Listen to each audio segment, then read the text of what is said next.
G'day guys and welcome to Aussie English. My objective here is to teach you guys the English spoken down under. So whether you want to speak like a fair income Aussie or you just want to understand what the flippin' hell we're on about when we're having a yarn, you've come to the right place. So sit back, grab a cuppa and enjoy Aussie English.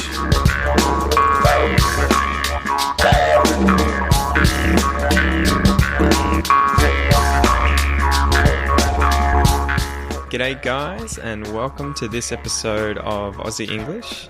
Today I wanted to talk to you about something I noticed with some friends regarding going to, or the verb going with the preposition to. So I was talking to some friends and we were sort of having a laugh at how many different ways there are to say going to. So we often say gonna or goinda or gointa. And I was wondering, well, what is the difference between these? And I mean, when we discussed it, when we had a bit of a chat about it, there was no, I guess, strict grammatical rule that we could look up and find, or at least, because it's one of those things that's just said and is very colloquial. It's just spoken English. It's not written, unless you were literally quoting someone or writing down someone and trying to emphasize that they had an accent and that they were really pronouncing the word that way. So anyway, gonna and goinda as ways of saying going to. What exactly is the difference? The best explanation that my friends and I could come up with is that you would only ever say, or there's no strict rule, but we would only really say gonna when we were going to say, and there was an example just then in that sentence, when we were going to say a verb after going to. So going to say, for example, which is what I said earlier, going to say would be gonna say. So that to joins the going and becomes gonna say. Whereas going to a place instead of going to followed by a verb, so going to say something as opposed to going to the beach or going to the shops or going to France. If it's going to followed by a noun or a place, for example, you would say goinda. I'm going to France. I'm going to the beach. I'm going to the movies. You can say I'm going to do something. You can say I'm going to with a verb after it. However, you would never say I'm gonna the beach or I'm gonna France or I'm gonna the movies. The gonna, at least in my mind when I hear it, it makes me anticipate, it makes me expect that there is a verb coming straight after the gonna. So it's like I'm gonna do something. I'm gonna say, I'm gonna be, I'm gonna hear, I'm gonna sit, I'm gonna speak, I'm gonna ask. I'm really waiting when I hear I'm really waiting to hear a verb straight after. Whereas the goinda, there's no strict rule, but when I hear goinda, I often think place, but you can say a verb straight afterwards. So those are some of the examples of gonna and goinda. So I might read out some sentences now for you guys to practice the pronunciation of. I'm going to the beach. I'm going to the beach. He's going to the show on the weekend. He's going to the show on the weekend. We're going to France. We're going to France. You're going to the movies. You're going to the movies. She's gonna go for a swim. She's gonna go for a swim. They're gonna bake a cake. They're gonna bake a cake. What's gonna happen if she leaves? What's gonna happen if she leaves? It's gonna suck if it rains. It's gonna suck if it rains. And I might just add there that suck in that sense isn't the literal form of, to suck in something into your mouth, or for something to be sucked into the vacuum or sucked into the engine of a car. In this form, especially in Australian English, if something sucks, it means that it's really bad, or it's unpleasant, or it's not good. So if I say, my friend gave me a CD and I listened to it, it totally sucked. That means that I really didn't like it. Or he went to play soccer. He went to try soccer for the first time, and when he got on the field and he kicked the ball, he sucked. That means, he was just awful at soccer. He was really not good at it. So if something sucks, it either means that it's bad, it's not good, or that you're not good at that activity, at whatever it is that you're talking about that sucks. And it's not really a rude way of saying that. It definitely rhymes with some other rude words, but it's also a pretty informal way of saying this sort of thing. So if you were to use it sucks or, oh, that sucks, it's not too impolite, but it's definitely informal. So I wouldn't use that in a job interview or, with your boss necessarily, but I would definitely say that kind of thing with friends, with family, anyone that I felt comfortable speaking informally with.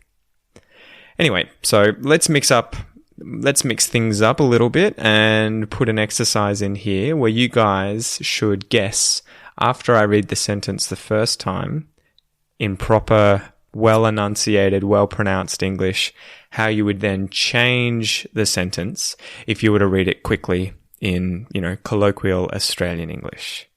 So, for example, I'm going to do the shopping becomes, I'm going to do the shopping. Is she going to the Outback? Is she going to the Outback? They're going to the markets. They're going to the markets.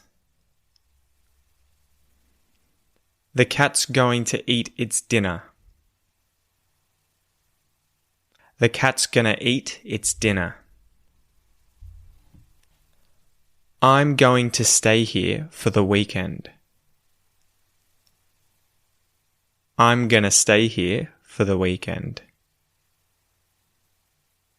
She's going to France.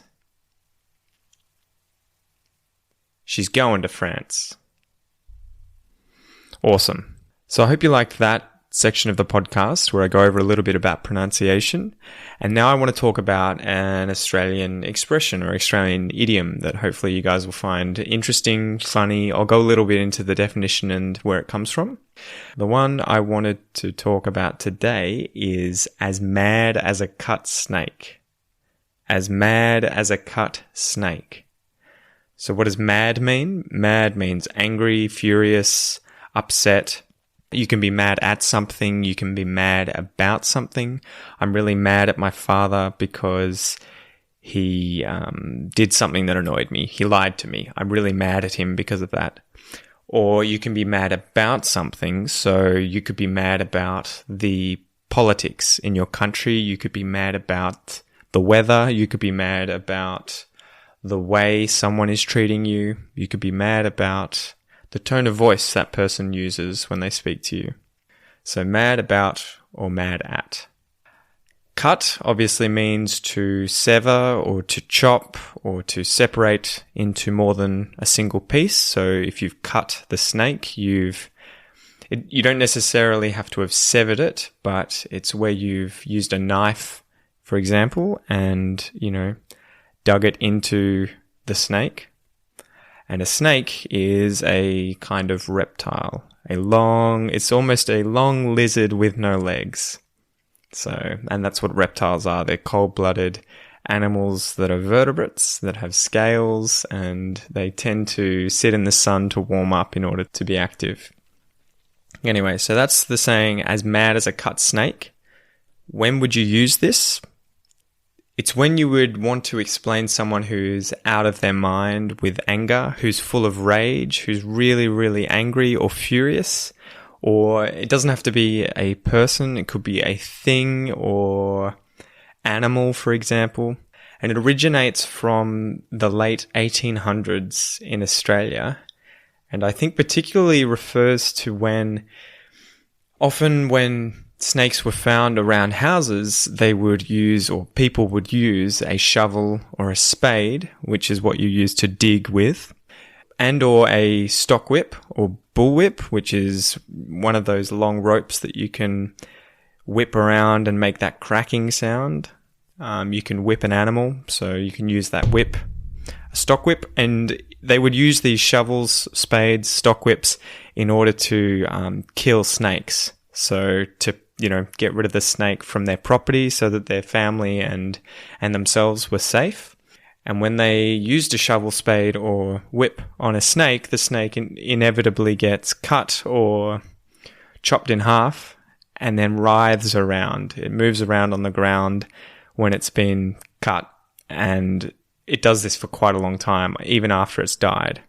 And so this is where the saying, as mad as a cut snake, comes from. It comes from when someone's killed a snake and it's moving around.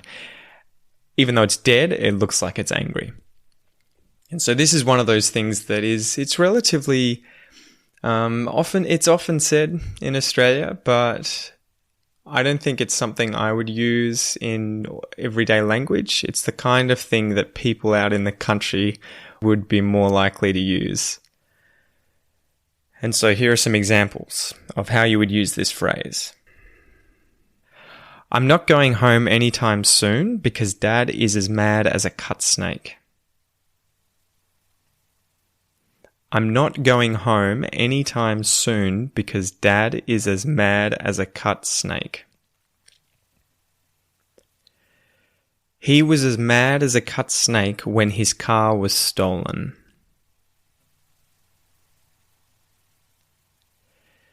He was as mad as a cut snake when his car was stolen. Nothing calms me down when I'm as mad as a cut snake. Nothing calms me down when I'm as mad as a cut snake.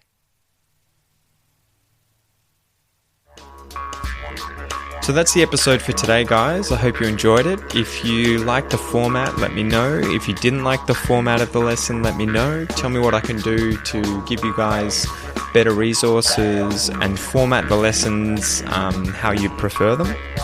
Give me a thumbs up on Facebook. Check out the podcast. Let your friends know if you enjoy it and you think it'd help them. And continue listening, guys. Until next time.